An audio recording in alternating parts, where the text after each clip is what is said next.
Hey guys, my name is VaulSC. Hope that you are having a good week. Today I'm going to do a bat rep between 100 Kingdoms and the Spires from Conquest, the Last Argument of Kings. We're going to be playing on the mission Off Balance from the scenario pack. And boy, this game was a close one. It was vicious and bloody and tactical and strategically kind of deep. And one reason why I wanted to bring it to you is because it really taught me a bit of a lesson in the sense that I'm still kind of relatively new to this game. And one thing that kind of shocked me as I played this is that my assessment and my evaluation of a regiment's capability was actually kind of way off in some cases. You look at the battlefield and you think, wow, if that guy's unit runs into mine, then my regiment's just going to get smashed. And if I put this into that, you know, this is what the average, like the decisive outcome is going to be. But there were a few cases where it just really didn't turn out that way, and it just reminded me that I still have a lot to learn with, capabilities and just assessing the state of play and, you know, how aggressive or defensive I really need to be. And I think that's going to be the exciting one about this particular bat rep. Hopefully you guys are enjoying my content. I put out a bat rep the other week between 100 Kingdoms and Wadroon, and I'm still running the same 100 Kingdoms army list. So although what I'd normally like to do in these bat reps is I'd normally like to sort of just talk you guys through the detail of what's in the army list themselves, you know, 2,000 points of 100k against the Spires. I'm not going to do that just because I'm running the same list again, and it's still like the starter pack. It's still the intro new player kind of list that has the Noble Lord on foot, not the best warlord for 100 Kingdoms. You know, it just has bits and pieces in there that aren't really the meta right now for 100k. And I just can't wait till I've got, you know, some more models, which I'm nearly there, where I'll be running it, probably the Imperial Officer. I love that guy, probably the best warlord for 100 Kingdoms. And the Priory Commander on foot. I've actually got some proxies that I'm going to be using for the Order of the Sword and the Foot Soldier Commander. My opponent is going to be running a unit of, I keep calling them units, I'm so used to Warhammer Fantasy, you know, that shows my age. My opponent's Spires is going to be the Lineage Highborn with the Legacies of the Ark, so that's all about the Avatara. Get some free upgrades there, and it's a really dangerous kind of regiment because the Avatara is an absolute walking god, and so the Highborn is a walking god, and the Avatara that comes with her, become really empowered by their special chosen units with the additional upgrades. My opponent's a big fan of force-grown drones with a lot of like little annoying buffs like the Catabolic Node and the Lethal Demise and stuff like that, and he's still trying out the Strix, but you guys will see the armies as we look through the photos. Really, I want to make this bat rep more exciting for you guys and just sort of educational, where, you know, during the game when you're playing, it just feels so intense and it's on a knife's edge, but when you look back at the game and you just look at the photos and the recount of it, and you realize, wow, this game actually could have been very decisive had I just sort of, you know, realigned my appraisal of it, my thoughts about where things should be and, you know, what you need to be doing at any given time. So without further ado, let's have a look at the scenario, which is Off Balance.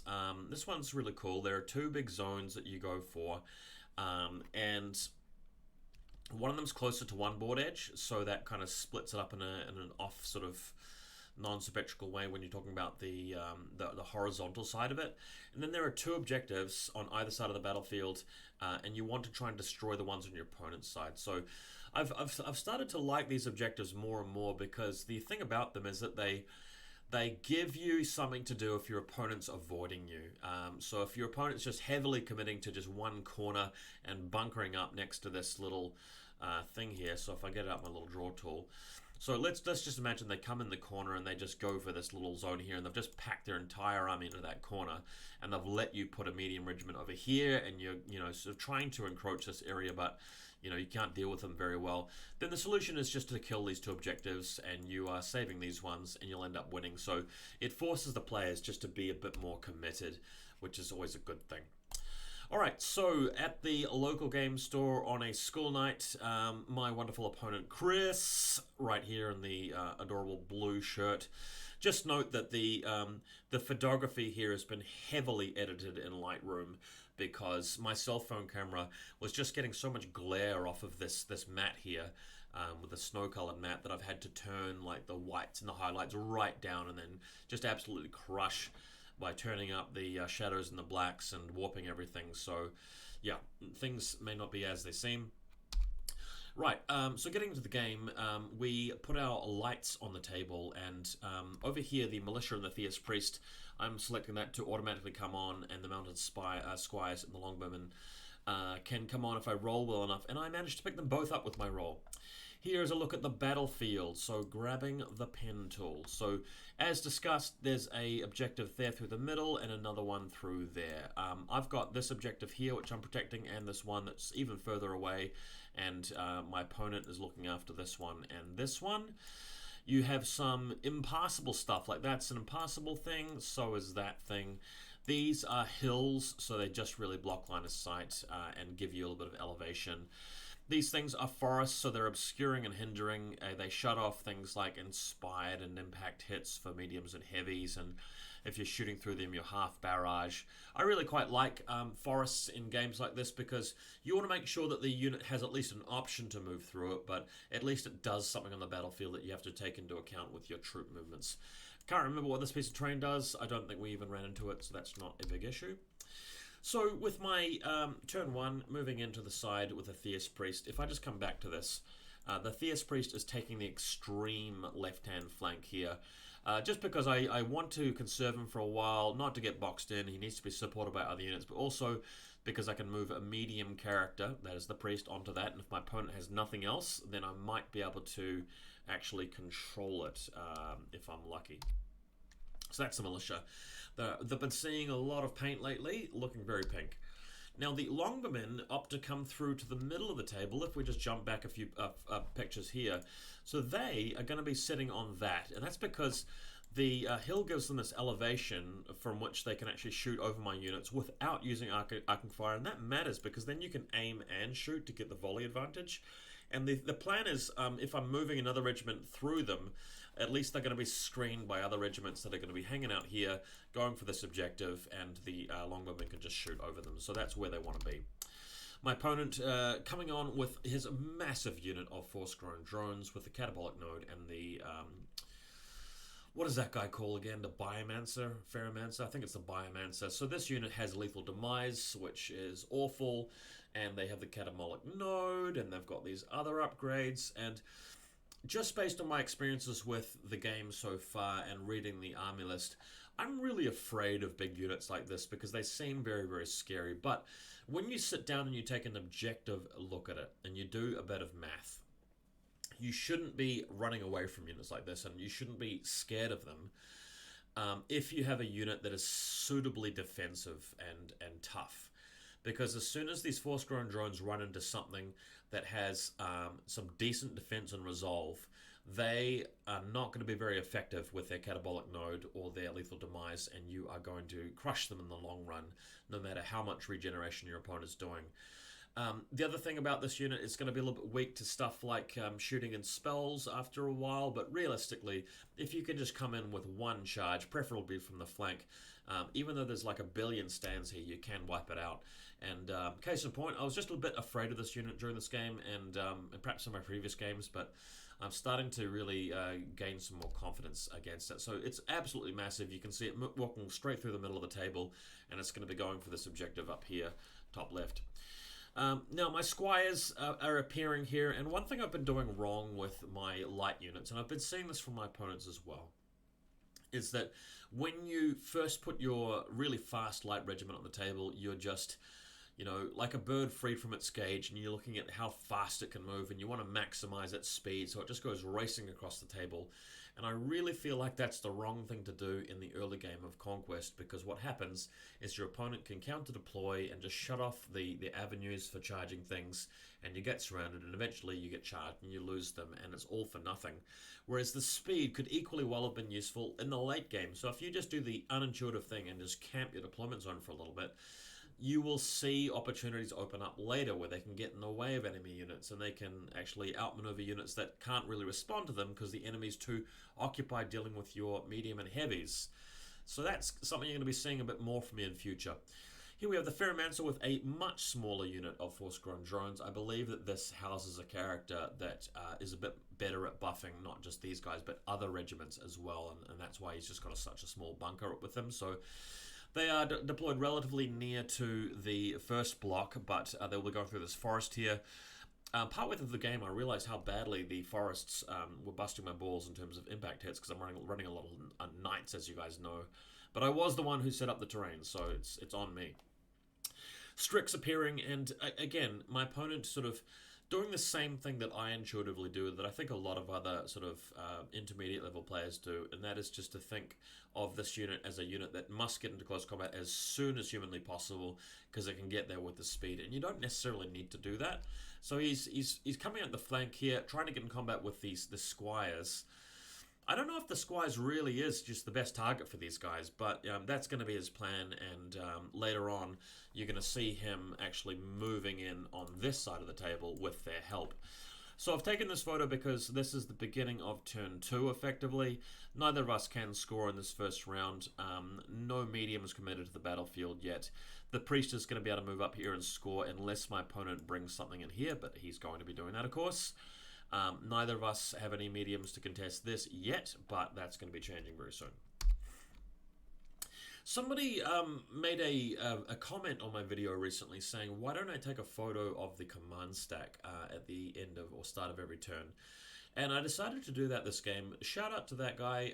Shout out to anybody who wants to let me know whether you like this or not. But if you're watching a slideshow bat rep where people are showing you photos of the game, I thought, well, since it's about the thought process anyway, and this is the most strategic and tactical part of the game where you have close information, and this is the part of the game where you're trying to outplay your opponent, why not comment on that a bit more? As you can see here, the squires are the card on the far left, and that's because, as you can see from the background of this photo, they're in a position where the Strix can actually charge them.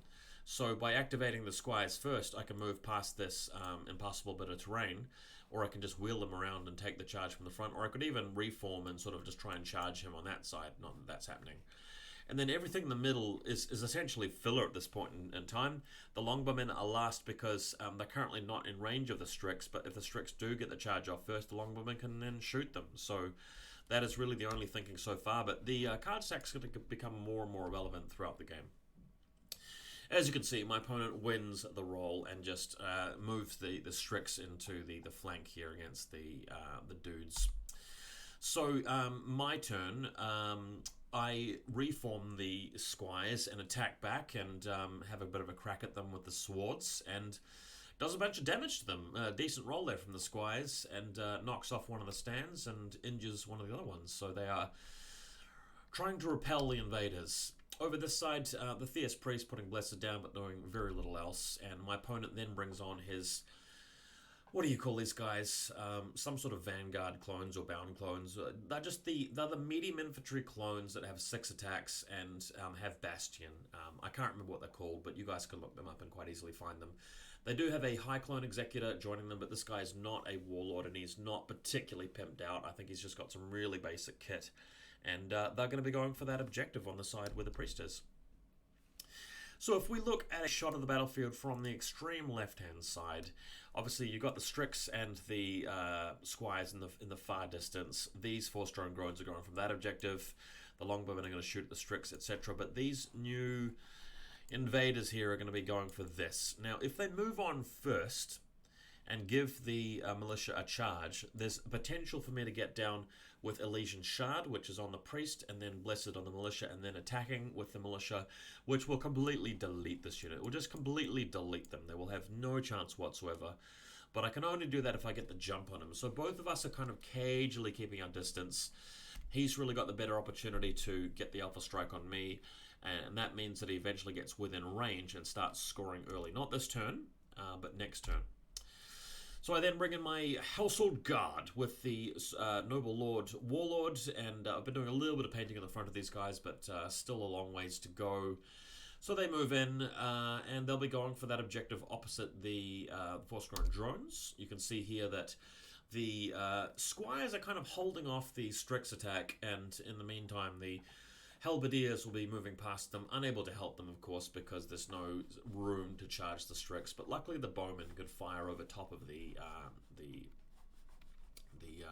horses here and hit the Strix. For those of you guys who are unfamiliar with the game, shooting into combat does not hurt your own guys like it does in some other war games, so that's kind of interesting. Now, my opponent, seeing an opportunity here, is going to be moving on with his guys, and the Strix are off in this direction. So he's just sort of bringing in from the reinforcement line, the old brute drone. So you can kind of see here that if I deal with his Strix, he's going to be then slamming me with these brute drones. But if the Strix deal with the squires, he can send them off after the longbowmen and clears a path for the brute drones to come around the side and flank the halberdiers as they are staring down the force-grown drones. So it's quite an interesting position for him to put them in, to be honest. Back over here, my Fierce Priest just having to move back. I mean, he can't really move on to the objective to score. There's too many of those spies units there. So sadly, until he gets some support, these guys are not going to be doing very much at all. So an unfortunate place for them to be. Over here, some force drones moving into the forest, still not really in range to do much on the battle. And the longbowmen at last firing into combat against the Strix and doing a lot of damage to them. I can't remember if I wiped them out. I don't quite think that I did, but they are taking advantage of the hill here to get line of sight over top of everything else without needing to use arcing fire, which of course gives them the opportunity to move and shoot. Over here, so the Strix are getting pummeled by arrows, and they're pretty much on their last legs. Then he moves on some shooting units of his own, the marksman clones, and these guys march. They can't shoot at me just yet, but they are very close to being in range, so next turn he should be able to start pelting shots into me. But if he's slightly out of range, he can't move and shoot, because with arcing fire you need to spend an action to set it up and then shoot. So I should be safe for a turn longer. Through the middle, we have the force-grown drones moving ever closer to the objective, and you can see that catabolic node that needs a new lick of paint, but nice little pick of them. And let's just have a look at this shot. So they've moved even closer to this objective, trying to contest it, and the halberdiers are just going to go straight for them and try their luck, before they get flanked by anything else. Okay, so you can see here that some heavies are now coming onto the table. I had the opportunity to roll for the Ashen Dawn and the Knights, the Household Knights, but I didn't make it for them. But the Crimson Tower unit is going to be coming on automatically.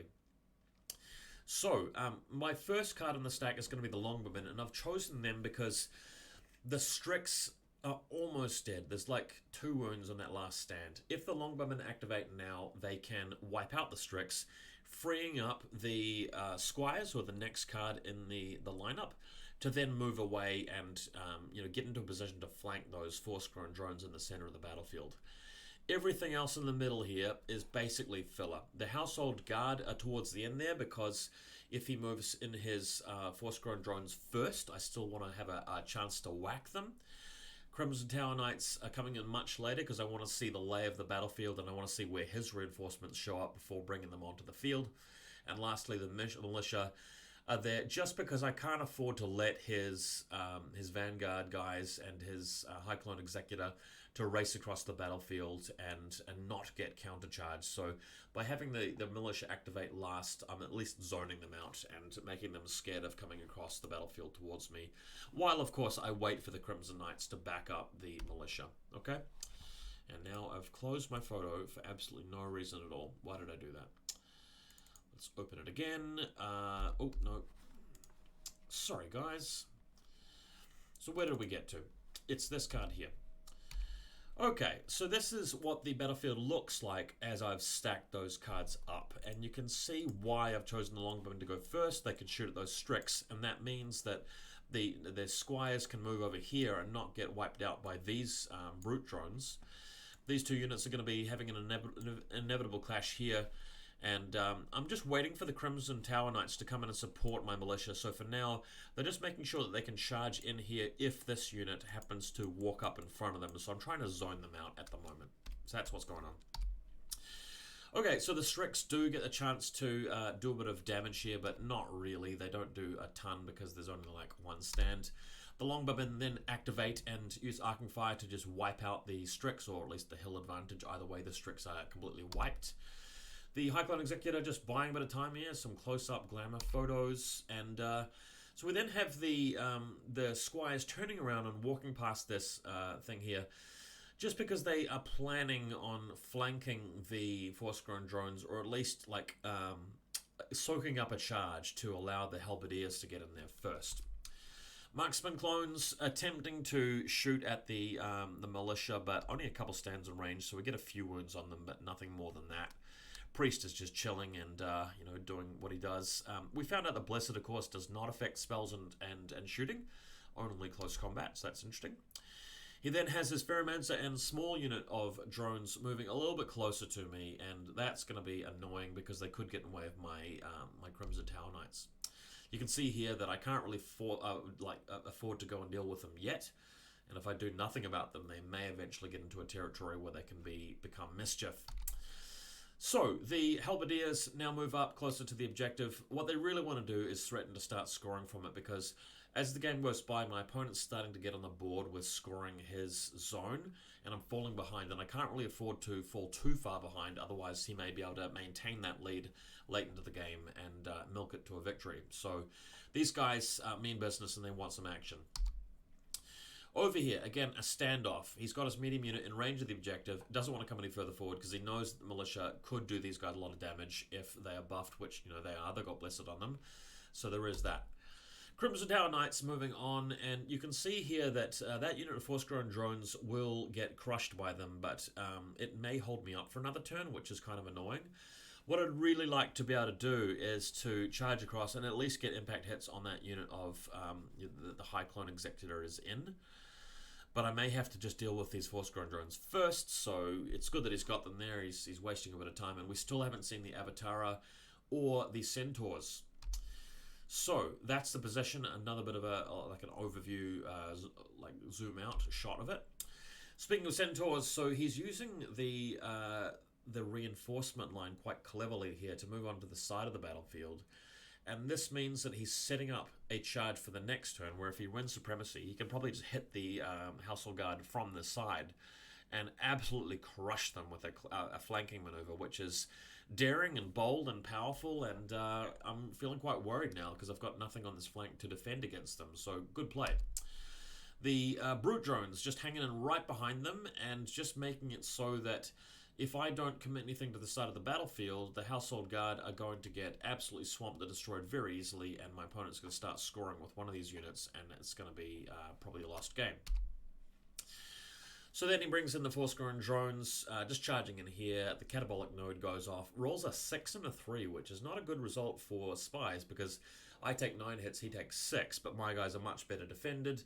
Barely take any damage because of, the defense 3 and the supremacy for reroll 6s and, indomitable and all of that. My opponent losing a bunch of dudes from that. And then he attacks, but only like Clash 2 or something, so not a lot of damage done, but it is still a fair bit. You can see the view from zoomed out here that he's charging in while I still have quite a lot of men left alive. And if I just get out my little pointer, you can sort of see how dangerous it is with these Centaurs. If they charge here, they can just clip the back of this, and especially if the squires have moved out of the way, that's going to be lights out for the Household Guard if it's a charge, then a clash. If it's just a charge, I might survive. But this does look problematic. What I'd like to be able to do is to charge the flank with these guys, do a clash with these guys and wipe them out, and then turn around and face them. But I'm just not going to have enough time, not enough tempo for that. So coming into the next turn, I have actually popped in my Household Guard as the card that's on the extreme left that you can't really see there. And that's because I'm expecting to lose them against the Centaur Avatara. So I want at least one chance to clash the Force-grown drones to wipe them out, and then, bring in some reinforcements to deal with the Centaurs. Right after that, it's the Squires, if in case for some reason, let's say I win Supremacy, Household Guard attack. The Squires could then finish the job if he's not activating the Centaurs, but assuming that he's activating the Centaurs, the Squires can then turn around and charge them, or, if he still hasn't activated them for some reason, I can turn around and get in the way, but we can pretty much guarantee it's going to be the Centaurs first. Everything else through the middle is mostly filler, and then we have our reinforcement units showing up later on, depending on the lay of the land. So just having to see when my opponent moves his stuff first. So the first activation, crazily enough, is I believe is the Force-grown drones, just because he feels like the centaurs are going to be able to do a lot regardless of what happens on my side. So I just wonder if I'd won the roll and activated the squires first, they could get in the way of the centaurs, and the household guard would be fine. But either way, he's able to attack with this unit and do a bit more damage to the noble lord's friendly men here, the household guard. And an interesting situation occurs where, because he's done a fair bit of damage to my unit now, it makes the size of the regiment smaller physically, so there are less men trailing through the back, which will affect the centaurs being able to charge. The other thing too is that when I attack him, I'm taking even more damage due to lethal demise. But either way, the unit attacks, they do a bunch of damage to these drones, and we're left with a position where the centaurs can't really easily get to them. So I believe my opponent just moved around here and just wiped out the squires and just remained set up for a later turn push into the household guard, which buys me another turn to deal with them, surprisingly. So I still have the Force-grown drones to worry about, but at least my household guard are alive for now. So you can see here the Biomancer, I think, is having to contend with, I think he's just activating and rallying the unit or something like that, or trying to grow some of them back or something. I can't quite remember, but it was a character activation. Priest, not very much to do except cast Blessed. Highland Executor, again, just wasting time, just burning an activation. These guys are in position now to shoot a bit further, but I've moved my militia back a little bit, so staying out of range of all their stands, which is nice. Longbowmen can activate, and these guys really need to help out the household guard. Luckily, they can aim and shoot. They can see everything now, so they can pour shots into the Force-grown drones or the centaurs. And I think I opted for the centaurs just because I'm going to need some assistance against them later. I don't want them getting any more charges off with 3 stands, so I'm just trying to peel them back a bit. We then have the Noble Lord activating and trying to challenge the Biomancer. Of course, he doesn't really want to do anything about that, so nothing happens there. And Executor doing nothing on that unit. This guy here, the Ferromancer, I think he's called. Nothing completely relevant. I think he might have put a buff on these guys, but I just can't quite sure. Didn't take any notes about that activation. We then have the Household Guard appearing, and I thought long and hard about where to put them. I thought maybe I could deal with the Force-grown drones, but I decided instead to move them in a position where they can screen the longbowmen, but they can have the benefit of a very long-range charge, which is what they do best, to be honest, with the Tawny Champion, to hit the flank of those centaurs if I win the roll for supremacy, or the Brood drones, which are bearing down on me.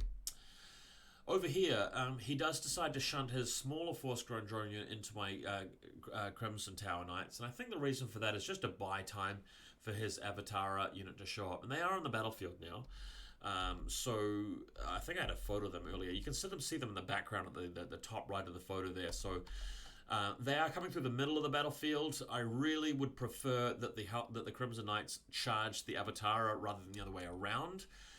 But my opponent probably feels the other way, so he's blocking me with this small unit of Force-grown drones, which won't last very long, but they are kind of painful where they are.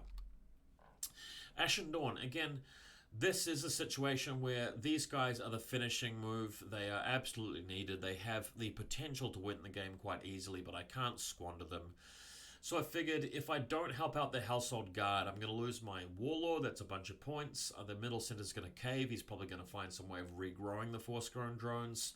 And then the Centaurs are going to get a bit out of hand.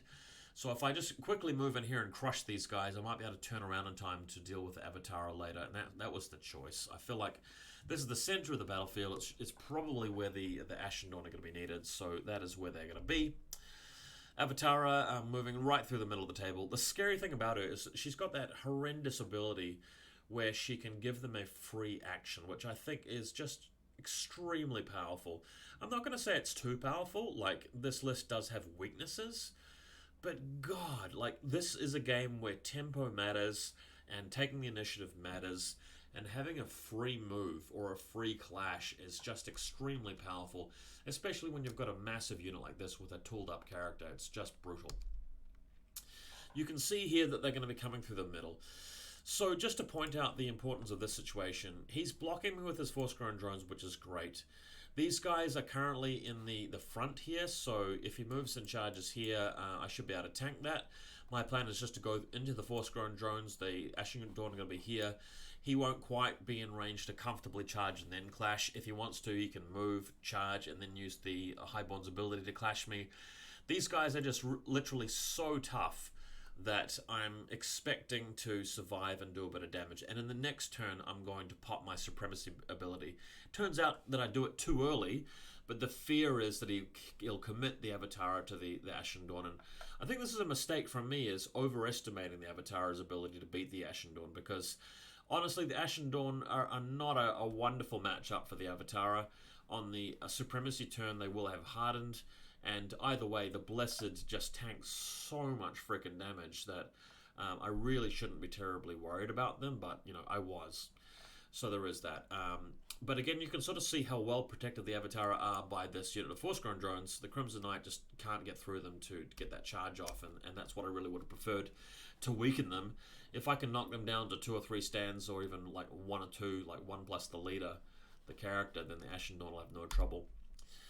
So right over here, the militia just moving around, and the reason why I'm doing this is because it allows me in my following turn to flank the Force-Grown drones with the militia first, or to cast a spell at them with the Theus Priest using Holy Fire, which will clear them out of the way before the Crimson Tower Knights activate, and that might allow me to get free roam to jump around and hit the Avatar. So that is the sneaky plan there.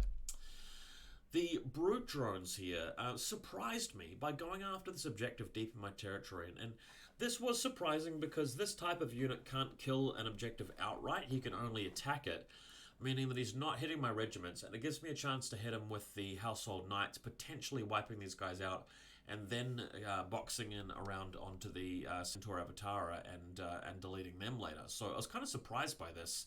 If I'd been him, I probably would have held back with them a little while rather than giving me this opportunity.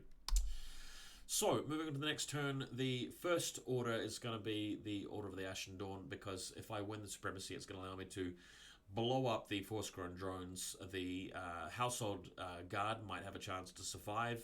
They're activating next. They can go after the Centaurs. Well, actually, no, it's the Knights which are going next, so they can get the jump on those Brute drones. We have the Crimson Tower Knights coming in absolutely last, crucially because if my opponent doesn't play perfectly here, I might be able to use the Theus Priest and the Militia to destroy the Force-Grown drones in front of the Crimson Tower Knights, and then march and charge into the Avatara, doing the impact hits and doing enough damage to them that I should be able to win late game. So that is the thought here. So with the view of the battlefield, let's size it up. So given that sequence of activations that you've just seen, we're going to have the Ashen Dawn moving in here to the Force-Grown drones first. That's going to mean that if he wants to attack them with the Avatara, he's going to have to come in the front. He's going to be going through the forest, losing impact hits. I'm going to have Blessed available. I have Hardened from the Supremacy ability. So if he does that, I'm pretty sure I can survive. The Longbowmen are going to shoot them half range, and I should be able to win. The second activation is these guys here, the Knights going into the Brute drones. That will hopefully wipe them out. The Centaurs, as you can see, will have to clash onto the Squires, kill them, and then charge these guys here, putting them in the wrong facing, really, where the Knights can actually move around and get the jump on them later on. So that should hopefully deal with this whole flank, really, if things fall the right way there. Over this side, really all I have to do is deal with the Avatara, and then this unit is going to crumble.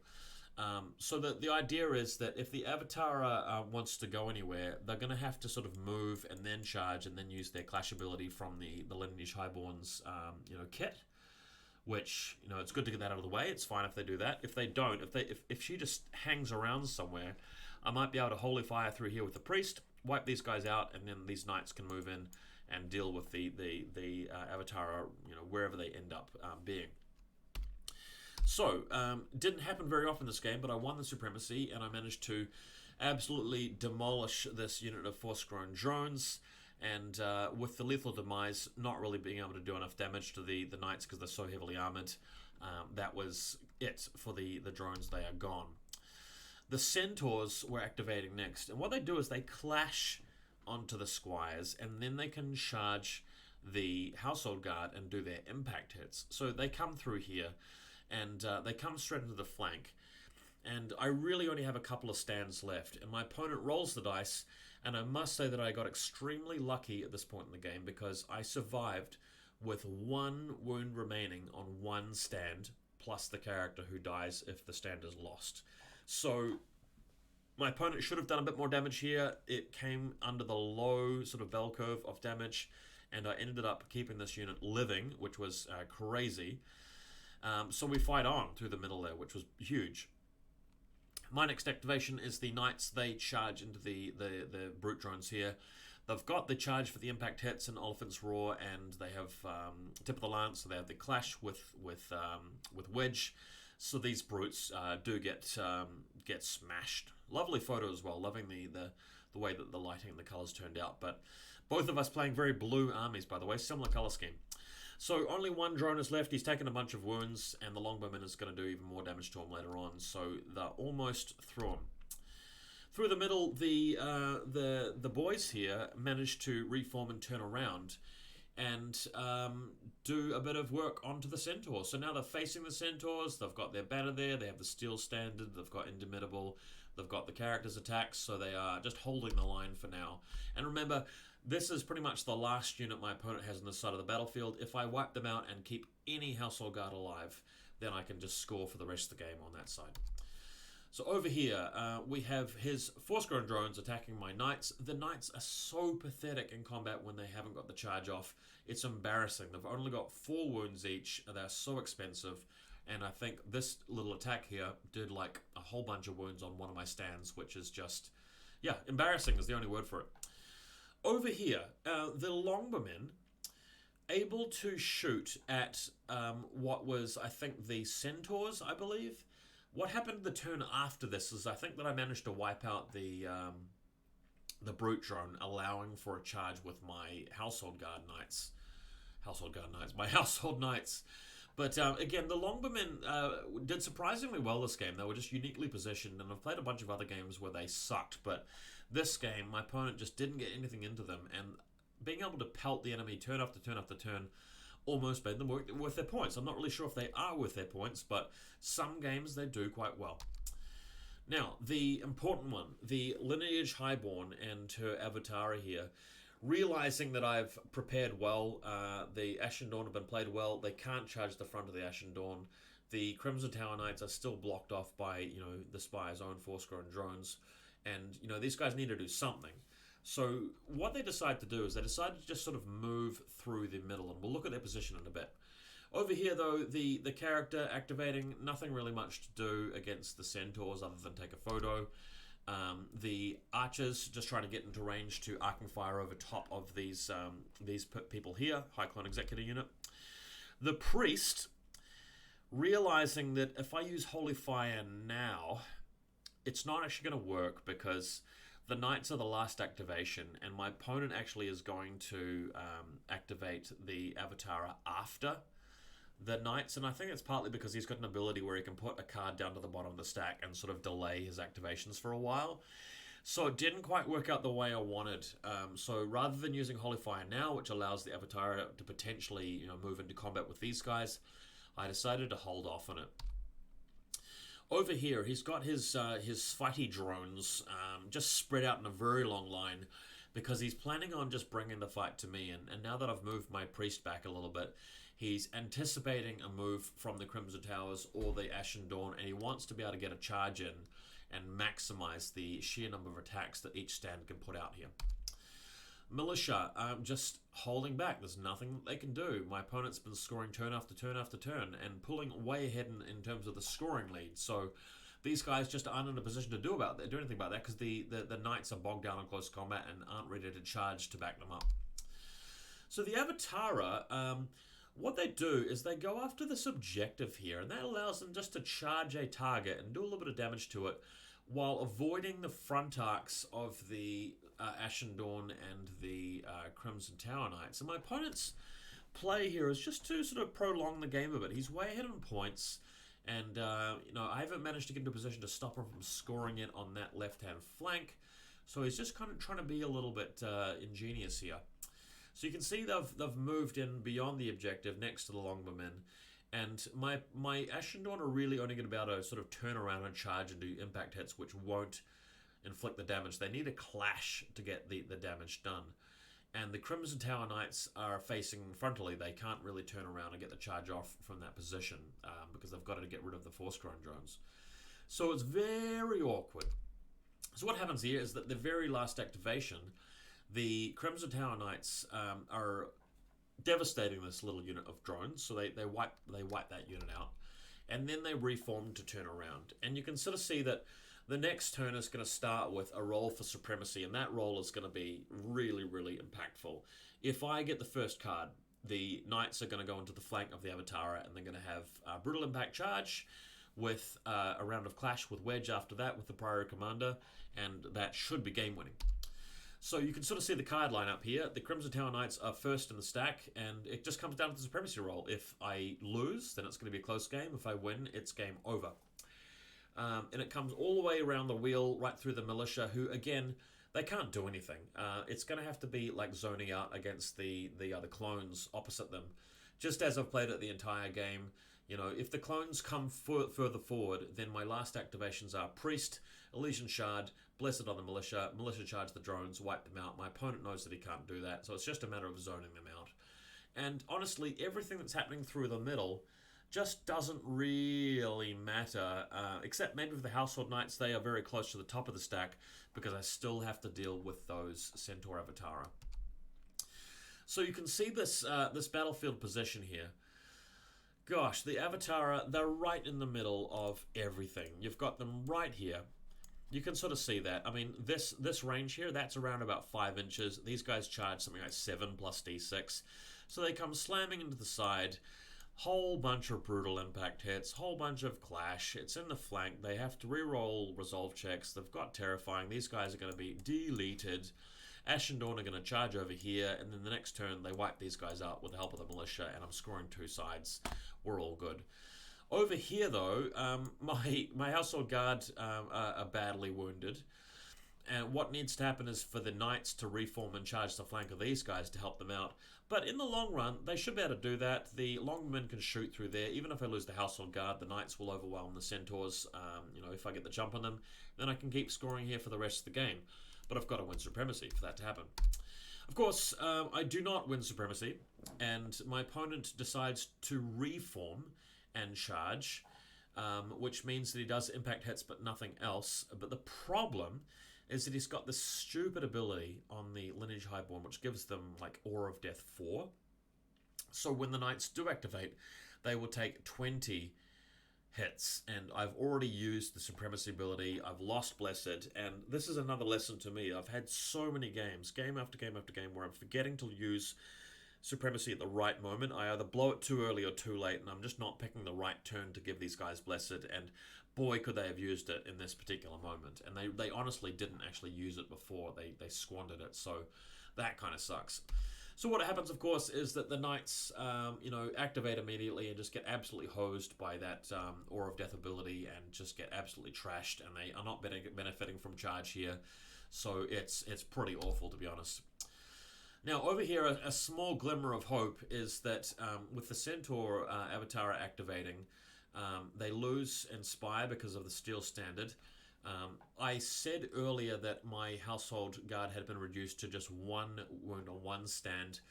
That actually happened in this moment of the game. It didn't happen earlier. I got reduced to maybe just a couple of stands. But this was a standout moment here where the Household Guard do what they do best. They held the line against the Centaurs and survived with 1 wound remaining. So while I got unlucky not drawing the Supremacy with the Crimson Tower Knights, I certainly got lucky here with the Centaurs were due to cause much more damage than this. They ended up not doing that, and I kept my Warlord alive and a whole regiment and set up the Knights to save the day, which was absolutely shocking. So my activation, the Knights reform and they charge the flank here. We've got Brutal Impact, we've got Oliphant's Roar, we've got, you know, all of the goodness with the household, the Mounted Lord, obviously, Mounted Noble Lord.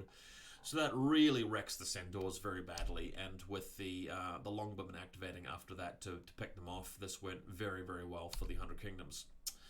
So, over here, I have unfortunately activated my Crimson Tower Knights. The Avatar have absolutely wasted them. And then we have the militia, which need to sort of turn around and slow them down. The Ashen Dawn can only reform and march towards the Avatar, so it's still not ready to charge them and wipe them out. Things are now going very slowly. They look good though, don't they? You can't tell me they don't look good. That's a lot of colour right there. So, obviously the Household Guard activating and just, you've made them angry. They get out their big sticks and their spears and they rip up the last of the Centaurs and they do very, very well for themselves.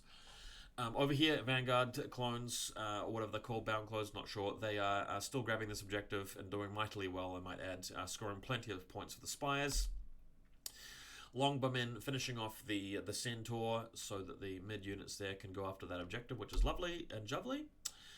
The militia just reforming into like 2 wide, 3 deep, and then charging the Avatara. This is really just to stick them in place so they can't turn around and deal with the Ashen Dawn. It should buy enough time for the Ashen Dawn to come in the back. It does mean that the priest and the militia are going to get absolutely wiped though, but if it means I can take out the Avatara, there's still hope for victory. So in the next turn, I honestly wasn't really sure what to do.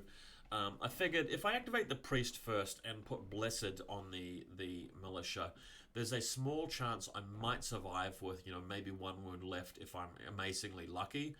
I think that Blessed was the wrong option because they've got defense 1 plus shields, and Cleave's going to take them back down to defense 1, and rerolling 1s isn't that great. I think casting either Holy Fire onto the Avatar to do a little bit of damage, or maybe just +1 defense on the militia might have been better. But the play here is just to hope that I can slow down the Avatar long enough for the Ashen Dawn to actually get the jump on them finally. Everything else in the middle is pretty much, you know, nothing here. So you can sort of see what's going on here. On the right-hand side of the table, I'm going to be scoring 2 points every turn from now on with the Household Guard on the objective, and my Warlord has survived, which is amazing. On the left-hand side, his drones are still scoring once per turn.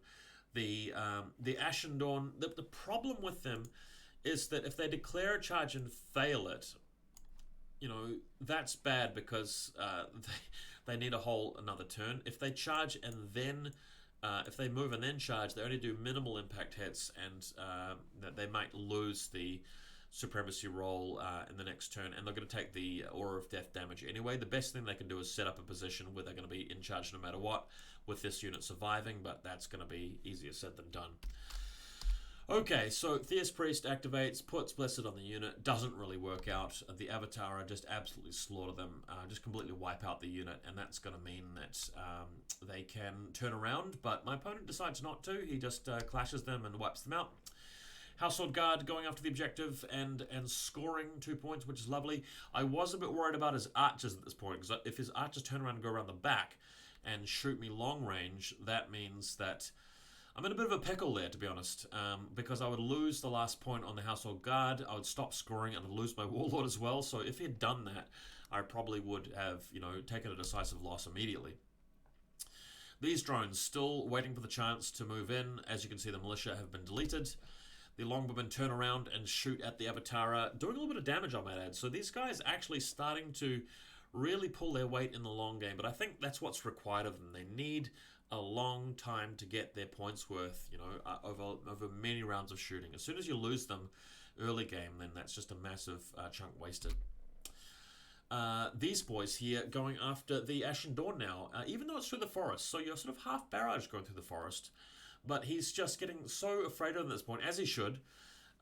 You know, just letting it loose a few arrows and hoping to get a few hits through, because Blessed doesn't work on the bows. The Household Knights turning around and moving. And these guys are very fast, but they're not quite fast enough to catch up. So they're still a couple of turns away. They won't yet be able to help out against the Eternal War against the Avatara. So here you see it. The Ashen Dawn are in position here. and I'm just banking on using Supremacy. So I've basically had to waste a whole extra turn setting up my positioning. I want to make sure that if I lose the roll, then I can at least take the charge from the front from the drones. If I win it, I can sort of move in and wipe out the Avatara and not really, not really have to worry about the drones if I don't kill the Avatara, because I'll still sort of be blocking them from moving in. But it was, not a lovely situation because the game's getting very late. I'm well behind on points, and I feel like I've just taken too long to deal with these guys. So here they are here, getting as many photos of them as I can. So first card is the Ashen Dawn, and everything else really doesn't really matter. It's just that first card at this point. So my opponent wins the roll, sadly. He's got fewer cards than me, so bound to happen, but it happened, more often than I would have liked in this game. They reform, they charge, they don't do any damage because they're not clashing. My opponent has already used his free ability where he can get a free action. That's happened earlier in the game to reposition his unit. So he's banking on the Aura of Death hits, wiping out these knights. So when the knights activate, they take 16 hits, but Blessed and Defense 4 means that they're able to shrug all of that off.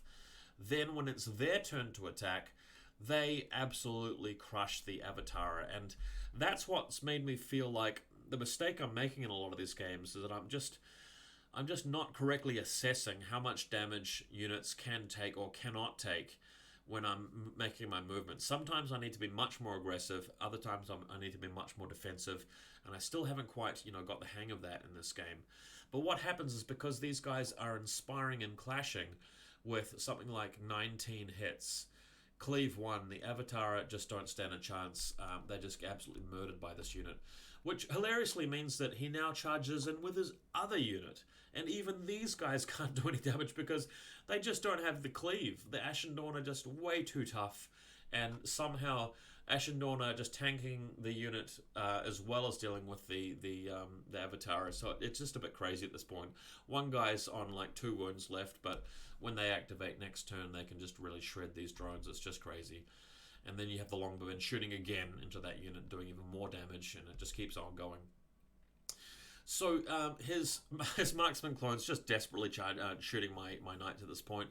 I actually had to remind him, out of pure sportsmanship, dude, now that these drones are out of the way, you've got to move the marksman clones in range of the objective, otherwise you're not going to score. So, he would have lost the game if he had not done that. So then you can sort of see the position. My household knights are starting to catch up. All they really need to do is move through onto that objective, and I can score it, and then I can have 2 zones, which will allow me to retake the lead. And the Noble Lord is still doing some really good work at the top right. But here you have the beautiful, beautiful Ashen Dawn. They're just the kings, really. They're the champions of this faction. Absolutely blasting this unit. The Executor gets to make one last gasp attack, and that kills another stand. But the Ashen Dawn have done their job. In this photo, you can see that all the spires are dead except for the shooty boys. Ashen Dawn have still got a stand left, and it's just a matter of the knights swooping in. So realistically, they are moving in range, and they're charging in here. This is actually a charge as opposed to a secondary move. That objective marker is just to show where the middle of the zone is. So the knights move in, and they do damage to these spies, and they wipe them out, and we score on both zones. So we end the game with the spires having been completely wiped out. Despite me being so scared of the Avatara, I'm left with 4 regiments, and he is completely deleted, but it's a draw. And this notepad will show you really what's been going on. So those first 2 turns, no scoring. We only had light units. He didn't bring his Executor in range of the objective. For the next 3 turns after that, I didn't score at all because his Force-grown drones were holding off my household guard, and my militia were too afraid of his Executor to contest the other objective. So we went up a full 6 points. And then after that, that's when the battle happened. We started trading blows, regiments and characters and stuff getting destroyed. But that final turn moves me from 10 through to 16, where because I'm scoring 2 zones, I have 2 for each plus a bonus 2, and that's what pulled me back in the game. But you can sort of see here that what I could have done to win is that I could have been a bit more aggressive on the left-hand flank with the scoring, because otherwise he balls ahead with 6 points. Or I could have really just committed a lot harder with the Crimson Tower Knights earlier and the Ashen Dawn a little bit earlier, and not been so afraid of his Avatara, beaten them more quickly, and then just crushed the left-hand flank to win. So I've got some strong ideas about how to beat them next time. But for now, it's been a really fun game. I hope you guys enjoyed this and learned some stuff. I'm having a blast with Conquest, so look up for my other reports. I'm going to do some analysis and commentary and stuff very soon, and quite excited about the new update balance patch and stuff that's come out recently as well. But for now, thanks for watching. I'll catch you guys later.